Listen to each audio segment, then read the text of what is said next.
Hey, what's up? So I'm here to talk about what I was requested, peer pressure in college. Now, honestly, I would tell you guys, I never had that issue. Now, I have issue of being brainwashed or taught into doing, stuff like, girl, you got a project tomorrow, dude. Come on, let's go to the club.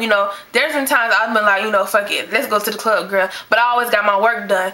But honestly, a lot of people don't think like that. When it comes to peer pressure, it has nothing to do with present. It's about your past and your future. I say it's about your past because it's about your upbringing. Everything you take to college is what you were taught by your parents over all the course of the years through first grade, kindergarten, middle school, high school. All those rules about being in the house before night, don't take drinks from strangers, simple things, typical parental things that your parents taught you over time. That's what you take to college. So it's basically like you taking a test all your life, and college is what you have to pass. See if you can pass the test with everything your mama taught you growing up. Sad to say, there are a lot of girls that I honestly know who parents really, I don't want to say they I'm not saying anybody's a bad parent, you do what you do, but you can tell the females who had parents who either didn't care or parents that, I'm not going to say didn't care, because honestly, parents who really don't care about their children or just don't have that affection for their children, they really don't make it to college. Let's just be honest. So it's not that parents don't care, but there are a lot of girls who are very sheltered. Okay, sheltered as hell. Let's just say this girl I knew freshman year. The first time her going to the club was in college. Her very first time. She said when she was growing up, her mama never let her play outside with the kids. She said her mama never let her have a boyfriend. The time she did try to sneak a boy in, she got caught, got punished. Her mama called her every 5 minutes. Every time something happened, her mama was on the phone. All that kind of stuff. And to be honest, something happened towards the end of the semester freshman year. Her mom was called.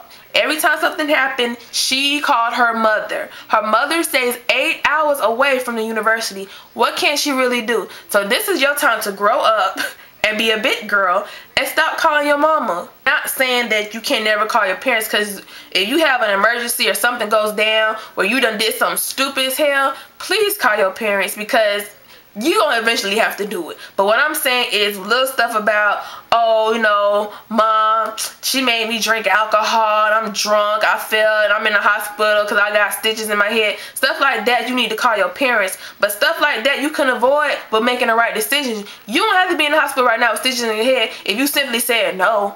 You have to think of long term. So when you was at high school, you was at home, what your mama told you: don't take drinks from strangers, don't drink underage, don't smoke, don't do drugs. All of those need to start applying to your life when you get to college. Because like I said, I didn't really have a life freshman year. I was always on organizations, or I didn't have a job or my car up here. So I basically spent my life at practice and with the girls that was in my organization. Majority of my whole freshman year was spent with them girls, staying the night with them, everything. So I really didn't have time to be peer pressured to do nothing, okay? But a lot of times girls will hang with the wrong crowd eventually, because when you get to college, you meet a whole new person. You'll be surprised how people change when they get to college.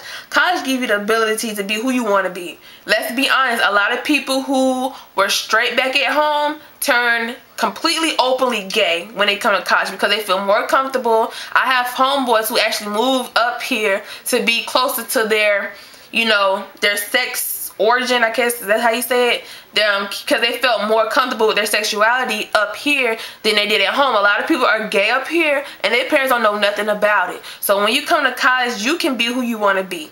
And a lot of times you hang with people that you feel comfortable with. Maybe you didn't get the affection like that at home. Maybe if you want to come out or something, you can't do it at home, so you do it up here. And a lot of times when you don't make the right decisions and you're trying to be somebody else, it can get complicated, if that makes sense. You gotta think for long-term goals. Just think about it. If you know you're underage, you're a freshman, you get drunk, think of the outcome. A lot of officers here don't play. You will go to jail. They don't care what it is. They will charge you with something. Underage drinking, first of all. They'll try to charge you with disorderly conduct. They will do something because you're in college. Now, officers know underage drinking goes around. They know that happens a lot, especially up here. It's 3 main colleges up here. It's actually 4 altogether, 4 or 5, but it's 3 main ones. This is a college town. Officers will look at you drinking and just keep looking at you till you get drunk as hell and then take your ass to jail. You don't know who's watching you. The drinking, you have to be very, very responsible and know, okay, I know I'm underage. Where's the outcome? A lot of people don't think like that. A lot of people get with some girls that are 21. They like, girl, nobody gonna know. Just go take this drink. Shit, do you know them? Did you grow up with them? Are they your real friends? Because a lot of people think they found their best friend in college and it don't be. It just be people at the moment. You don't know. Let me tell you, it was this one girl, freshman year. She came to college at 17. So she was an early graduate from high school. She started school early. So she came to college at 17. She was hanging with older, didn't have that many friends. You know, she thought she was cool hanging with, I think there were juniors at the moment. All of them were 21, so they gave her fake ID and everything like that. So they were drinking and smoking and stuff like that. So they told her to drive. They was like, look, I'm drunk, you know, can you drive us to the club? You know, can you drive us, not to the club, but can you drive us back home? So the girl was basically like, you know, yeah, go ahead, you know, she never been that drunk before. This was actually my friend's roommate, so this is how I know the story. And she never been drunk before. She don't know the feeling of being drunk. She thinks she does, but she not sure. So of course they high, they drunk, they do it all the time. They of age, they 21 up. So the girl's like, you know, I can't drive, can you drive home? So she ended up driving home. So on the way home, of course she was swerving in Durban, just swerving in the lane. She got pulled over. And guess what the girl said? Oh, we 21. We don't even know her. She was giving us a ride home. Oh, okay. So all of a sudden, oh, now she get pulled over for DUI. And she's underage. Oh, you told? Because they apparently knew that it could possibly happen, but I guess they thought since they were 21, not in the driver's seat, they wouldn't get in trouble. Well, apparently if you're 21, somebody underage is in that car, how did they get the alcohol? So it all reverts back to that. So it's just too many risks doing things you ain't supposed to do. You gotta be smart. And I think that girl ended up having to go back home, because sometimes if you get in trouble, depending on the court or whatever goes down, you would lose your scholarship and you have to go home, because your guarantor, whoever is your guardians over you, will have to be responsible for that and pay back the fine of you getting pulled over for a DUI or this early conduct. Anything you get, any type of little offense you get in trouble for. Everything your mama taught you at your house.